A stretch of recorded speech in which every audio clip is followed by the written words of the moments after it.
Magandang araw po. Magluluto po ako ng chicken macaroni salad.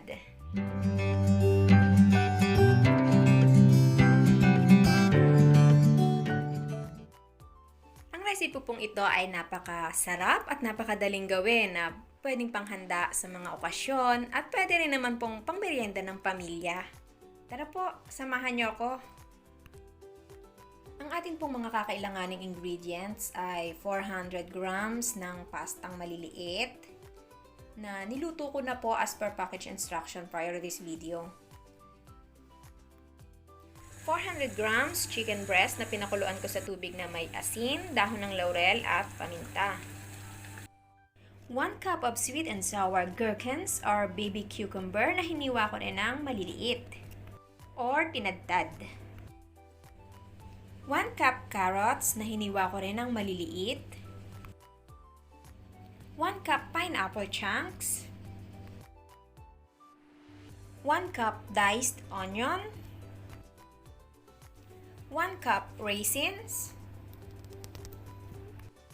1 cup cheese sliced into cubes. 480 ml mayonnaise. 3 tablespoons condensed milk. Salt, pepper, garlic powder, and sugar. And pineapple syrup. At dahil ready na po ang ating mga ingredients, ang una po natin gagawin ay ang pagmimix ng ating sauce. Pagsamasamahin lamang po ang ating mga liquid ingredients, ang ating mayonnaise, condensed milk, pineapple syrup, garlic powder, salt, pepper, and sugar. Haluin lamang pong mabuti hanggang sa maging dense ang ating mixture.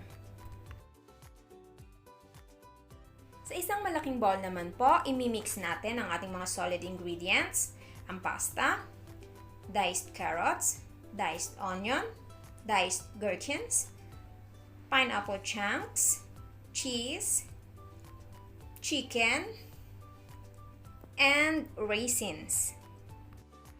Ilalagay na rin po natin ang ating sauce. Ito-toss na po natin ang ating salad hanggang sa makoat na lahat ng ating mga ingredients.